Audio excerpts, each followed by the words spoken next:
Welcome to this breakout session on mentoring and supervision. Just some housekeeping. Please keep yourselves on mute, and we will take questions after the two speakers. So please type your questions in the chat if you want them to be read out. My name is Joseph Obunna. I am the chair of this session. I'm a lay governing board director. I'm not an acupuncturist, as you gather. I'm excited to be here. I'm here in my capacity as a learning and development professional who led a review of our mentoring supervision in the BIACSI in the past few months. Now, you will know about Reflections, our published list of mentors supervisors. Note the term mentors supervisors or mentoring supervision, because we are looking to reinvigorate, relaunch Reflections with the clarity that the relationship has to be a level relationship. It's not like teaching in college where you're there and you're being taught. It's not overlooking your shoulder like at work where someone is supervising you. Because as mostly single practitioners, an acupuncturist or acupuncturists benefit from the support for themselves and for their businesses.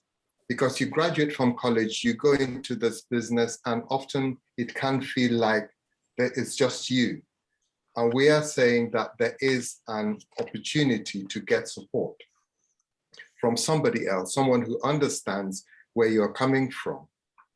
So let's look at one or two points about a mentor supervisor, some characteristics of a mentor supervisor that I was looking at, and that the person is experienced and knowledgeable, is positive and supportive, respectful and caring, has commitment and is dependable, and is trained. That is a mentor supervisor in how we see it in the BIACSI.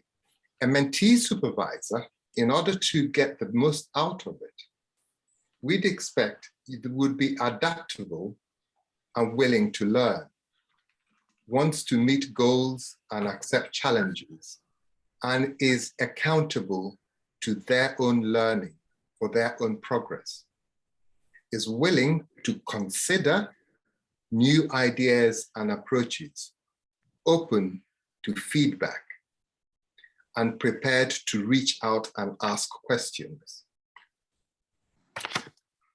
To share perspectives on the mentee supervisor, mentee supervisee, mentor supervisor, we have two of our speakers here. Kathy Chapman, who we'll hear a recording from because of engineering difficulties in the area, she is unlikely to join, so she sent us a recording. And from the mentee supervisee view, we have Susanna Bentley. So we'll go first with Susanna Bentley. Susanna recently graduated from the Northern College of Acupuncture in 2019. After a long career in customer service in the NHS, she pursued her dream of helping others in a more holistic way. She has gone on to build her own private practice in York and is also involved in the Northern College of Acupuncture, providing support tutoring on the point stream. While studying her degree, Susanna became passionate about women's health, particularly the menopause, perimenopause, and is now undertaking postgraduate study in this area. So let us hear from Susanna. Susanna, please. Hello, my name's Susanna, and I just want to say thank you to the British Acupuncture Council for inviting me to speak today. Supervision is something that I feel quite passionately about. Joseph has introduced a little bit about myself, and I just want to talk today about how supervision has benefited me and my practice as well. So yeah, I did graduate in 2019, so not that long ago. I managed to get in a few months of normal practice before COVID hit. Whilst studying at the NCA, we were always taught and encouraged to seek out supervision. And it was something that I knew I would really want, because I had already started my own reflexology business, and that's lone working as well. And one of the biggest things I found about that is how isolating working alone can be, particularly if you've had a challenging patient or anything. So supervision was something I really wanted to do. However, I did have, when I graduated, some problems finding the right supervision for me. I was looking for one-to-one supervision. I would never have considered a group, mainly because I felt as a new practitioner, I don't know whether all new practitioners feel like this, but I almost felt a bit intimidated with more experienced practitioners. And if I felt we were in a group, would I feel comfortable bringing something along? Because people might think, well, how did you not know that? And how stupid. So I just didn't find the right person. And then obviously went into COVID, lockdowns, and I started working on the second lockdown when we could open up and we got recognised as healthcare professionals. And I carried on working right through all the lockdowns. When it got to about January, February, I felt really jaded with acupuncture, which I was quite shocked about, really, because I'd spent 3 long years really working hard to get through the degree, and I in my own mind got my dream job, so I couldn't understand why I wasn't enjoying what I was doing anymore. I think it was a combination of things, of being a new practitioner and feeling totally isolated. I had no support, working under such strict COVID guidelines, and I found the patients that were coming through the door were much more challenging. Some of them were in a lot of pain, mental distress. So I think it was a combination of the things. And I actually did consider leaving acupuncture, which I never ever thought I would do. But it was around this time that I heard about the practitioner hub. And I really liked the idea of having that support, because I think when you graduate, you just flung out into the big wide world, and you have to set up your own. There's so many things that you have to consider. You have to be a business person, and you've got to be a practitioner. So this practitioner hub I really felt would be something that I would like to do. And they were offering group supervision, which I hadn't really wanted to do before. But I thought, I've got to give it a go, because otherwise I'm going to leave acupuncture. I watched a short video of Kathy Chapman, who is my supervisor now. And what she said completely resonated with me. And all the things I've been feeling, she actually said. So I can't tell you how liberated that made me feel, to think that how I was feeling was completely normal. So I joined the group.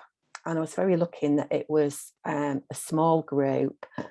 And obviously Kathy's a supervisor. And from me joining that group, it's the best thing I've ever done. What I hadn't considered in group supervision was that everybody has got something to bring, a different outlook on how you would deal with something or treat somebody. And from that moment of being in that first supervision group, I felt supported. You can bring absolutely anything. It's completely non-judgmental. And it's just a breath of fresh air, really. So the wealth of knowledge and learning that I get from that benefits me, my practice, and then ultimately my patients as well. And, any meetings that we've had, or every single meeting that we've had in subsequent ones, is a chance to bring up it can be anything. You tend to find this, it doesn't matter how long you've been in practice, the same themes come up. So it can be patient management. There's been a lot of talk recently about cancellation fees and how you manage that. It can be a difficult case. There's a whole array of things. And even, I guess with me, the first time that I came was the actual trying to want to fall back in love with acupuncture again, so to speak. So it's like, it can be your own personal things to deal with stress, preventing burnout. One of the biggest things that I've taken away from supervision at the moment, and I learn something every single meeting that I go to, is that now, because I'm really prone to burning out quite quickly, is in my diary, I book a week out every 6 to 7 weeks, and I'm strict with it. At the beginning, I wasn't. I was tempted to, I'll just squeeze that person in, but I have a week off because that's what is good for me, and it makes me fresh when I next go in into my clinic. So that has been so good as well. It's enabled me to develop as a practitioner, because every meeting is a learning thing, and it actually makes me be the best version of myself. So if I'm having a problem with a patient, I can talk through it with Kathy, and other people can add little bits in. They might have had a similar experience in how they dealt with it. So it's been so good. And I can honestly say that I think if I hadn't got supervision, I would not be still practicing acupuncture, which is quite shocking because I'm the most passionate person about acupuncture that you could meet. But I think it's such, one thing I will say about when you're doing your degree, I think it's made, not fluffy, but I don't think the tough side of it is talked about enough, maybe for a reason. Maybe you wouldn't stick the degree out if you realised all the things that were about to come. But I also think acupuncture is a bit like when you're learning how to drive, you taught your lessons to get through the test. And it's only when you get out on the road do you really learn how to drive. And it's a bit like that with acupuncture, I think. You know, you do all your training, all your exams and everything. And then it's when you're out there in practice, that's when things crop up, some things that you might never, ever have anticipated cropping up, really, or feelings that you might not have cropped up. So to be able to speak to somebody about that rather than just internalizing it, because you can't talk to anybody else about it. You know, most of it's confidential, you know, it's all confidential. Apart from your feelings about I want to leave acupuncture. So to speak to other acupuncturists is just so good. And I work in a place, I've got my own private practice in York. I kind of like this place for this one reason, is that there's no other it's lots of different businesses. So I'm the only acupuncturist and there's lots of different businesses, but then you've got nobody to kind of like talk to either. So yes, my advice would be, if you haven't got supervision already, actively look for it, because a lot of it as well, it doesn't have to be that it has to be in your area. It can all be done online, which is how I'm doing it now, and it's fine. It's just as good as being in person, really. So yeah, that's it.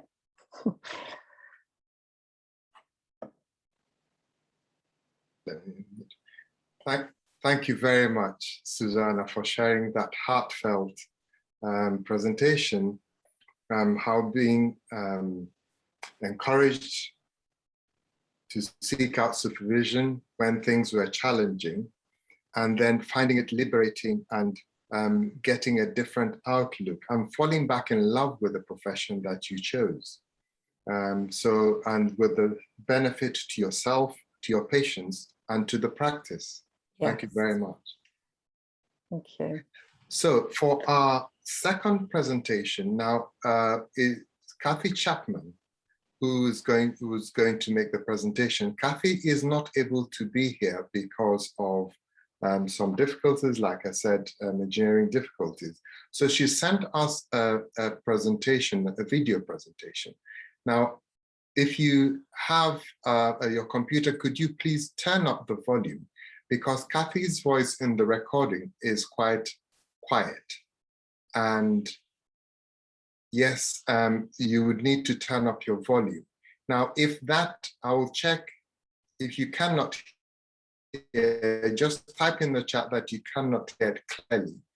And we will then go to a plan B. Hopefully that will be okay and we can all hear her. So can I check that we have the, Helen, can I check that we have the video ready to play? It's just finishing processing as I upload it to YouTube. Hopefully that will give it a slightly better audio. So if we just hold on maybe another, hopefully minute, we'll have it ready, but I'll pop it up as soon as it's ready to go. Thank you. Thank you.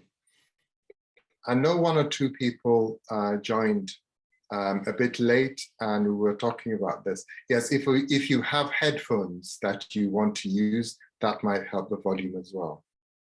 So one or two people joined after we'd started, and I mentioned a few qualities, a few characteristics of mentors, supervisors, mentees, supervisees, and that help you get the most out of it. And I can run very quickly through those again. So a mentor supervisor, experienced and knowledgeable, positive and supportive, respectful and caring, committed and dependable, and trained. For a mentee supervisee, we're saying adaptable and willing to learn, wants to meet goals and accept challenges, accountable for one's own progress, willing to consider new ideas and approaches, open to feedback, and prepared to reach out and ask questions. Now, in those qualities, we see that mentoring supervision is not about someone looking over your shoulder, making sure you are doing things. No, it is a more of a level relationship that you can lean on someone when you need it and get the support that's required. So if you have any questions, just type them in the chat for us, and then we'll pick them up at the end of the recording, if it works. If it doesn't, we'll go to plan B. How are we doing, Helen? Yeah, it's just taking a little bit longer than hoped. So maybe I see there's some questions for Susanna in the chat. So maybe we go to those first and then see how we're doing. Okay. Thank you. Susanna, so the one question here, thank you for your honesty. Do you have a regional group? You need to unmute yourself, Susanna. No, that was the problem that I had finding a regional group, actually. This group that I'm in is actually through the Practitioner Hub, which is organised through Hannah Swift and the Northern College of Acupuncture. So that's how I came across that group. Thank you. So, and it is non-judgmental as well. I'll just say that was the thing that I was most worried about, completely non-judgmental.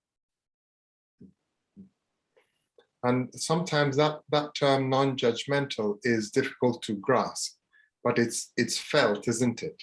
Yeah. That you in order to be non-judgmental, you must be feeling it. It's not something you can fake or pretend. No. Yeah. You've got to come at it from. Yeah. Yes. Yeah. So regional, there's another, yeah. There's a comment about regional groups being non-judgmental, or being judgmental. Look, one of the things we are looking at with this relaunch is that we're putting it out there as with the best way, if the best practice, and to get the more people get coming in for mentoring supervision, is for you to be a certain way. People, the mentor supervisors are trained, they can be like that. And it is encouraging them to enable other people to come, because if you're trained as a mentor supervisor, you want people to come to you. And if the way to be is a particular way, then you have to switch to that. Now, the purpose of a regional group might be something different from mentoring supervision. So it's differentiating that, and in time we will evolve to become even more judgmental if we are not already. Helen, are we, or shall we just carry on? If you just carry on, it looks like it's so nearly there. Okay. So in the meantime, I know there are a few mentors, supervisors online here, and Sally Blades, who also helps to train, is here to say a few words whilst we see what's happening with that. Say a few words about mentoring supervision. Thank you, Sally. Thank you. I'm doing this off the cuff. I'm going to speak from the heart. And first I want to say to Susanna is I found that really moving, and I resonated with everything you said. And that it took me a few years into practice, because I didn't start to practice in a pandemic before I was having all the feelings you were having. And then actually it was joining the first mentoring supervision training where I found a space where I could really say how it was for me and what my difficulties were. And I really appreciate my regional group. It's big, we connect, we share a profession, and it's not a place where I might go with things that I feel very vulnerable about. And that when we're working as mentor supervisors with either a one-to-one or with small groups, I just want to sort of build on what you've been saying, Joseph, which you've said so articulately. I've been really glad to hear the first thing that we're talking about is the level playing field, and that we are there to nurture, encourage, to hold, to listen, to ask good questions, and to support the practitioners to understand for themselves, understand themselves better, understand the work better, find their way through things, so that we're not telling, we're encouraging reflection, self-understanding, and self-learning. And certainly people who come on the mentoring supervision training have a body of experience, they embody experience of being in the practice room. And that's important. But we don't give advice and we don't tell you what to do. Sometimes it's important information to share, but it's about the practitioners discovering for themselves what's right for them. It's also important that as a mentor supervisor, you have an in-depth understanding of the issues that commonly arise. And you've mentioned quite a few. The first one is we often don't recognize that we're beginning to burn out because the early signs build over time. And it's important to be able to recognize those, understand those, feed those back to people. Working in isolation is a big issue for many, many people. Even if you work in a clinic with other people, you can feel isolated. Managing our emotions with patients that we might find difficult for us personally, or difficult working with chronic disease over time. And that, you touch really well on in a few minutes of a lot of the issues that arise. And that when we train, we look at those things in depth for ourselves so that we can support people to also reflect on those things. And the sort of, Joseph or Helen, stop me if the presentation just comes up, because once Sally, again, it has, I think they're finished. Let's have it to go. Hold your thought, because we'll come back to where you were, please. And let's have a go at this and see how we go. Okay. Can you see that? Yes. Thank you, Joseph, for the introduction, and thank you to the British Acupuncture Council for inviting me here today to talk about a subject that I'm really passionate about, mentoring and supervision.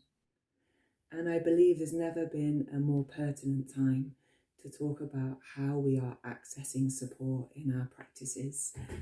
I'd be so interested to hear all of your experiences over the last 18 months during this pandemic. But speaking personally, it's been a challenging time in my practice. I have seen a severity of cases that I just wouldn't have seen before in my clinic, people who were really struggling to access medical and emotional support elsewhere, and finding that at times I was the only source of support for these people. So I felt overwhelmed. I've added a whole new list of skills to use in my treatment room, and on some days I wonder whether I'm more of a cleaner than an acupuncturist. And there is the added burden of knowing that we have a responsibility to keep ourselves, our loved ones, and the people who visit us in our clinics safe. So speaking personally, I have needed a lot more support over this last year and a half. And so this is where mentoring and supervision has such a key role to play. So for me, mentoring provides a safe and non-judgmental space in which we can explore the issues that arise in our practice. And speaking as an acupuncturist, it helps us to move the stuck chi in our practice and in ourselves. When issues arise or we find that things are not going as we'd like them to, there is a kind of alchemy that occurs in exploring those issues out loud with others or with another. And I think that any mentor will, of course, share their own knowledge and wisdom, but this isn't about them knowing more than you. Mentors are there because they're trained to hold a reflective space for you. So as well as sharing their accumulated knowledge and wisdom, they will also reflect back at you and help you to access your own deep stores of knowledge and wisdom. And there is something incredible that happens as a result of sharing these things. For me, being an acupuncturist is the best job there is. I love it. I love it.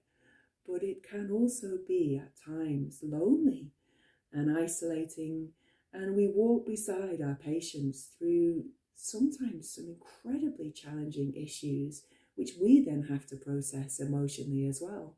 And of course, because of confidentiality, we don't then go and talk to our friends or our relatives about this. We keep it to ourselves. And so this is where we need a good mentor or a good group in which we can discuss these issues and also talk about the amazing things that happen in our treatment rooms. Magic happens every day as a result of us wielding our needles and creating a healing space for people. And sometimes it's important to share those great and amazing pieces of work that we do with our patients. So why have it? Why have mentoring? And what puts people off from having it? Because I'm always surprised that there are a lot of practitioners that don't access it. For me, it's as essential as my needles in my practice. I think the cost can put people off, and I can really understand that if you are just starting out and you don't have any patients, or you're setting up somewhere new, or perhaps for whatever reason your practice is not attracting as many patients as you would like. It can seem a bit counterintuitive to then spend money that you're not receiving to receive support for yourself. But I'd like to make reference to the concept of the wellspring. We perhaps have all heard about the wellspring of Chinese medicine. Well, we are the wellsprings within our own practice. We set the chi. And so how are we getting the right balance and support for ourselves? We will be deeply holding and supporting our patients do we not also need the same degree of holding and support? So if you're worried about the cost, I just want to share with you that it has been my own personal experience and the experiences of those that I've worked with, that in accessing the right support and creating the right chi and balance of energy within yourself, your practice will respond in kind. There are some issues that we all need to explore within our practices, and they come up again and again in mentoring and supervision, whether you're new to practice, or whether you've been practicing a few months or years, or whether you've been practicing for 30 or 40 years, the same issues arise. And just to give you some idea about what these issues are, I'm sure you all recognise them. They might be working with difficult and complex cases, people who've got lots and lots of things going on, and it's really difficult to work out where to start and how to prioritise your approach. Or perhaps people who don't respond in the way that you might have imagined to your treatment. Sometimes it can be so useful to explore that in supervision and to come away with some different ideas.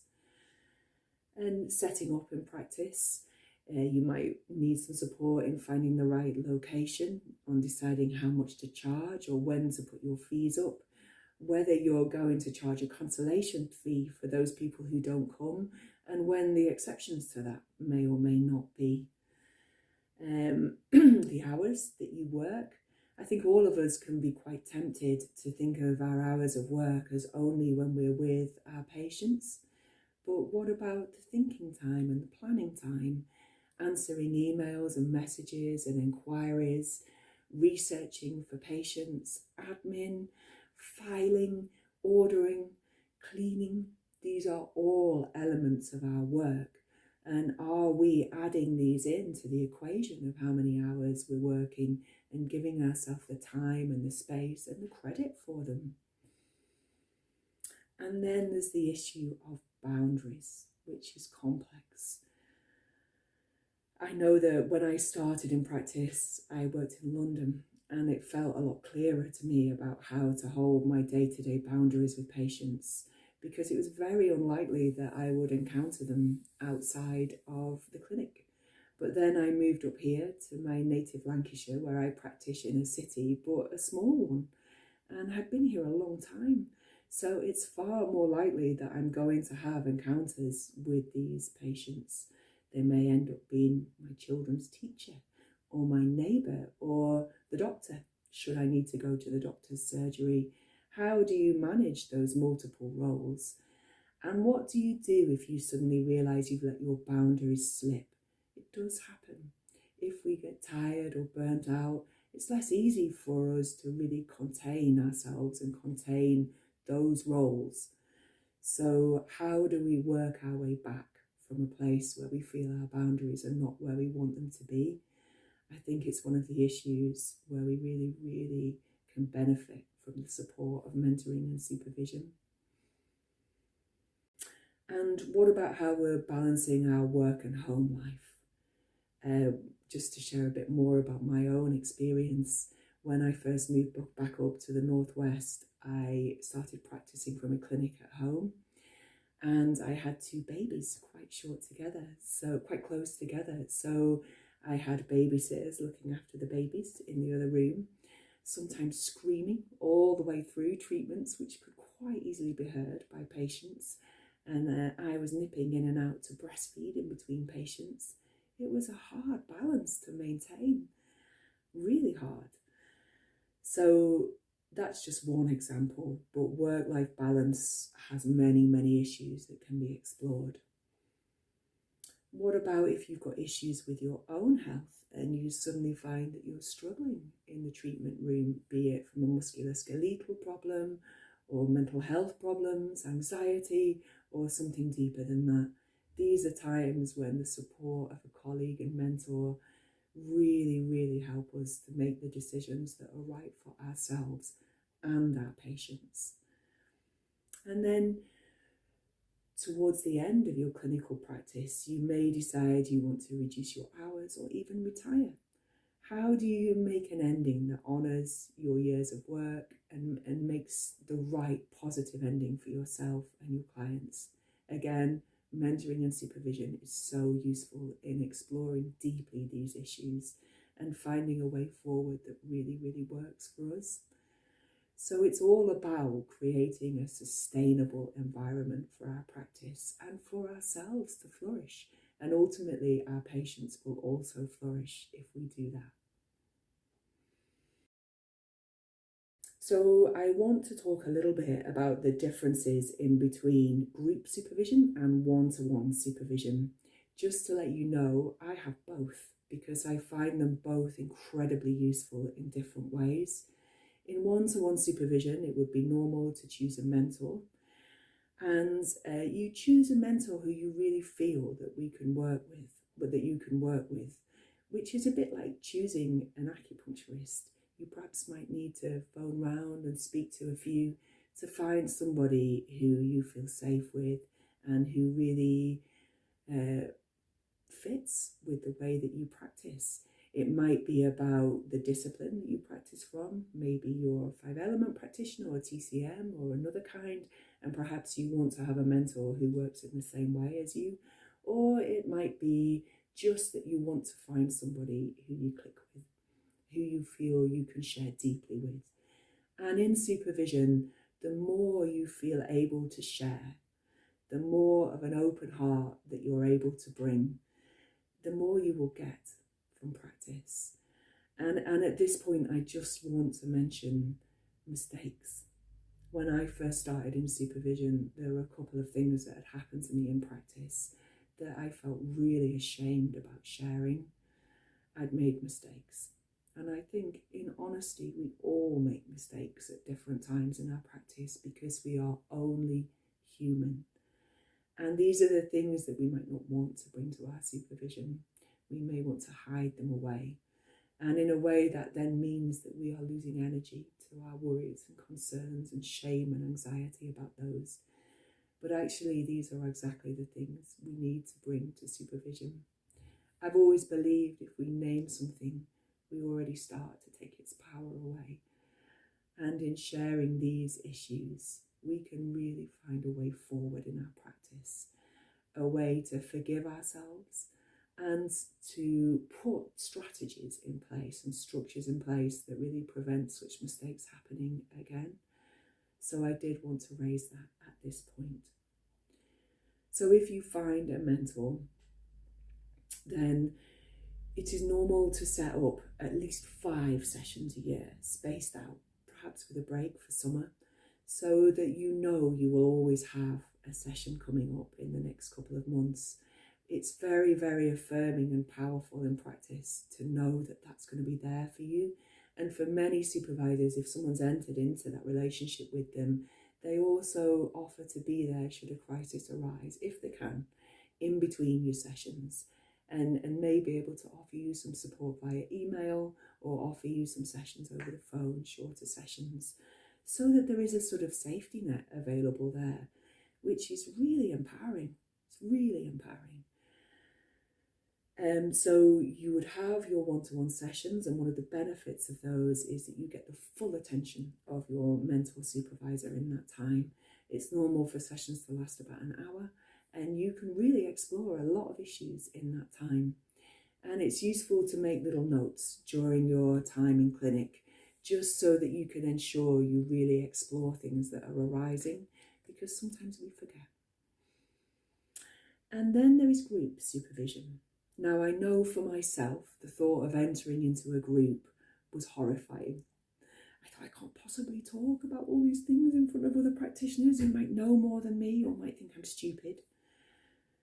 And going back to some of those mistakes, I thought, I can't talk about that. And yet, when I did finally pluck up the courage to speak about those issues, instead of judgment and criticism in the faces around me in the group, I looked round to see compassion, understanding, empathy, and felt this deep sharing.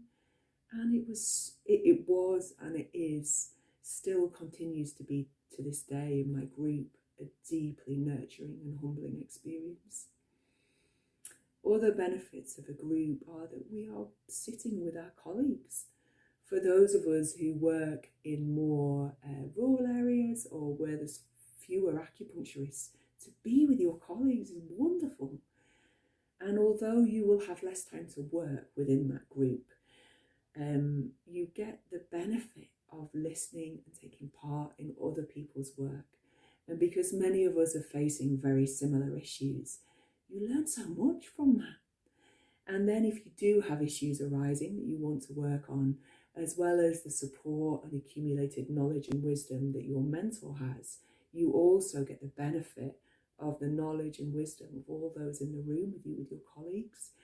So there's a great pool, a font of knowledge and wisdom in that room, which you can really use to grow as a practitioner and to give the best possible treatment to your patients. So group supervision sessions are longer than one-to-one, depending on how many people are in the room. It will be, give time for at least 20 minutes per person. So although there is less time to work personally, you learn a lot from other people's work. And I would really encourage you to think about having a go at group supervision. I have a wonderful group that I have been in now for 9 years. And I remember my best friend saying to me, she noticed whenever you go down to that group, you come back a better person and a stronger person. And it's true. It's true.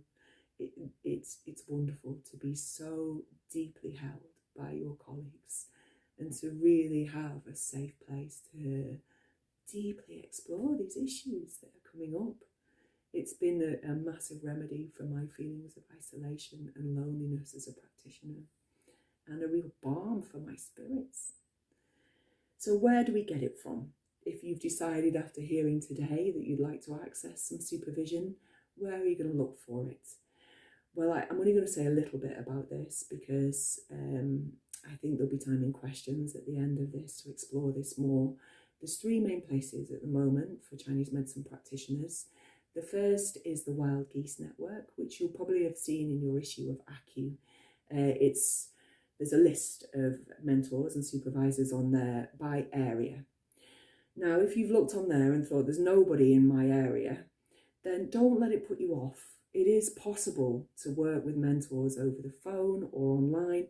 It's something I've done a lot of during the pandemic, and I have been surprised and delighted to find how possible it is to work deeply with practitioners who I've never met. So have a look if there's someone in your area. It's lovely to meet face to face, but don't be put off if there's not. It's possible to reach out and make a relationship with a mentor in another way. Also, the British Acupuncture Council have a mentoring and supervision register.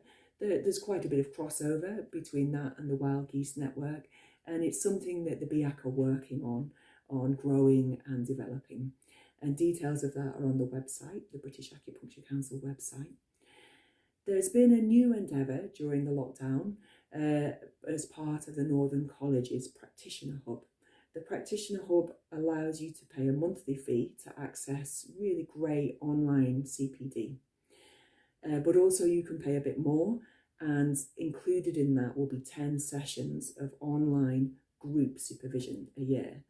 And I was lucky enough to set up the first group during the lockdown because the Northern College really recognised that practitioners needed more support, and so they set this up. And it's been a wonderful experience for me, and I hope for the people that I've worked with as well. At the end of my piece here, you will hear from my lovely colleague Susie Bentley about her experience of entering group supervision during lockdown and what that's meant for her. So do have a look at the Practitioner Hub and the Northern College if you're interested. And also it's important to know that supervision and mentoring does count as part of your annual CPD requirement for the British Acupuncture Council membership. So you're not only deeply resourcing yourself, your practice and your patients, but you are also meeting your mandatory CPD requirements. So you can feel smug about that. So I just want to say a little bit about my own experience of mentoring and supervision. I'm not going to go on and bore you, but I think it's important just to share why it's meant so much to me. So a long time ago, back when I was 23 years old, I was studying acupuncture at Westminster University. And I told myself I was a mature student at the time. Although looking back, I realised I was really quite young and naive. And I was lucky enough during that time that I was studying to get a job as a massage therapist. I'd been qualified as one for some years before at a big cancer hospital in London. And I was thrilled to get the job. It was a wonderful opportunity, but it was challenging. I worked on a hematological cancer ward, or 2 wards. So there were patients with leukemia, lymphoma, and multiple myeloma, really complex cases. And I was in a position to work with these people over many, many months. I would visit them all the way through their cancer journey and give them massage. And of course, inevitably, listen to them and support them in their journey. So I would hear about where they were as a result of their diagnosis, dealing with the shock and the fear, and then through the treatment, often been gravely unwell throughout the treatments, and then perhaps to the point where they got better and went into remission, or sometimes losing their life. And I was honoured to often be with people as they died, supporting them and their family, and just gently massaging them as they had their last breaths. It was a wonderful job, but for a 23-year-old with no support, it was tricky. And looking back, I realised I became quite burnt out and was struggling with some physical difficulties of my own, problems with my back and feelings of overwhelm. And after 2 years of doing this job, as well as studying full-time for my acupuncture degree, I think someone noticed that I perhaps wasn't quite myself and suggested I could have some supervision with a lovely Macmillan nurse. And honestly, I think I cried all the way through that first session. But I came away feeling like I had been thrown a life raft and saved from drowning. And gradually I began to process the experiences that I'd had, work out how I could resource myself. And I've never looked back. When I graduated as an acupuncturist, I immediately found a mentor and was in group supervision. But when I moved back up to my native northwest, I did have a fallow period of quite a lot of years without any mentoring. And again, looking back, I realised I became really quite burnt out. I was working from home, I had 2 babies, I had a baby that didn't sleep, I was really having a busy practice and not having other colleagues around that I could easily pass people on to.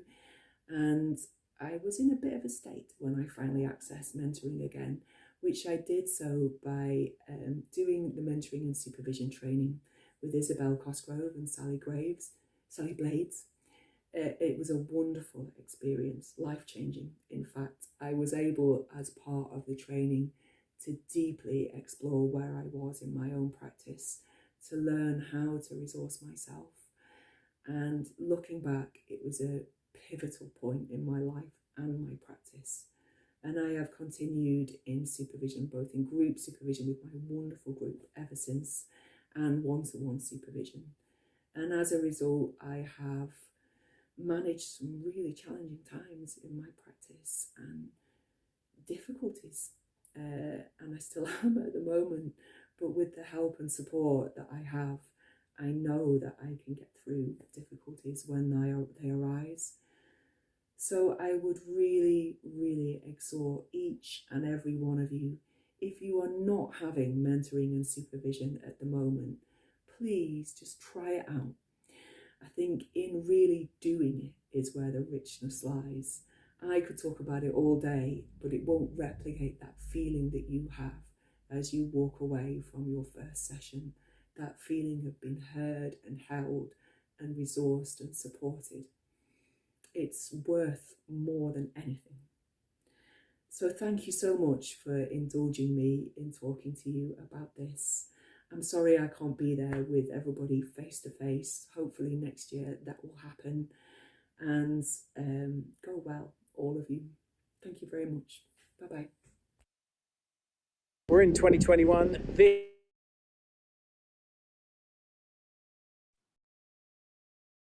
I don't know about you. I found Sally's style, Kathy's style engaging. And in some ways, the low volume was suiting because I had to be still, and I found that useful. Talking about the safety net that it provides and the individual and the group, the difference between the two and the benefit of having both. Well, what you said about trying supervision, mentoring supervision, trying it rather than hearing it, I resonate with. As a leadership coach myself, when people ask me, what is coaching? I engage them in a conversation so they feel it, and therefore it takes away the need to explain things. So you feel it. So I think the same is with it. Now, as I would be expected to say, if you do want mentoring supervision, the first on the list is reflections, the BIACSI one. I know it's came middle, but you wouldn't be surprised that I'm promoting the BIACSI list as the first list. So just to, we have about 10 minutes to go. I'd like to give the floor back to Sally to just finish off what she was saying, and then we'll take a couple of questions. Sally. I don't think I've got anything to add to Kathy's, actually. I was going to talk about one-to-one and group work. And we tend often to think of ourselves as not being a group kind of person. And certainly I didn't think I was in the 90s. And then I found that actually I have become a group person because it is a safe, nurturing, skillfully created environment by the supervisor mentors. And I just want to talk mention the training. I run the training with Isabel, and Mina Hari and Caitlin Allen train on it too. And that each training we offer places to 12 people. It's quite a small group. If anybody's interested in training to become a supervisor mentor, just get in touch with me. I don't need to talk about it anymore here. Personally, I want to say it's part of the absolute joy, richness, reward, and fulfillment of my working life to do the work. Somebody put, Amanda, you put in the chat, what a joy it is to offer this to practitioners. So if you're interested in that, please get in touch with me. Thank you, Joseph. Thank you, Sally, for stepping in there, and I'm being back up. So, do we have any more questions? There are two questions that have been asked, and I believe they've been responded to. One about where to find a mentor, supervisor, and the second one, a link to the program itself, which could be either the training or access to the mentoring supervision. Do we have any more other questions? If you can raise your hand, I'll give you the floor.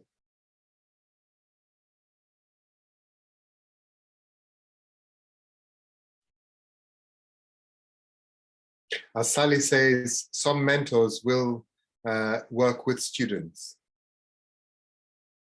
Sally, you need to unmute yourself. Sorry, my computer just did something odd.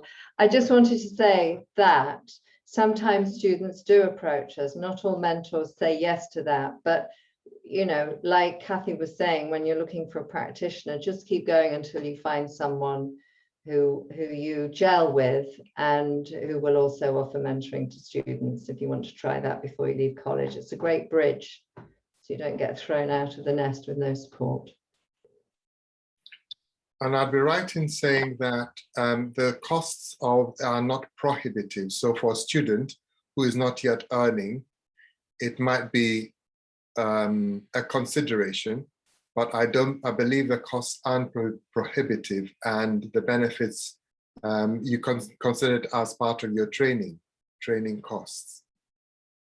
Well, I think it's important to say, I mean, we're all mentor supervisors are you know, individuals I call practitioners, but most of us charge roughly a treatment fee for a session, roughly on parity. But when people are starting off and have less income, then we usually make an agreement that works for us both for a while and then review it. And yes, it's part of your business costs. So it's tax deductible as well as being CPD. Thank you. Thank you, Sally. We have 5 minutes. Do we have any other questions? Well, if that is, there are no more questions, I'd like to thank Susanna, Sally, and Kathy, who is not here, for that enriching conversation, the presentations and the questions that they've answered. So see you, thank you. I believe you can head back out. If you click on leave room, you will go back out a bit early. You will go back out to the main room. And I wish you an enjoyable rest of today and tomorrow. Thank you.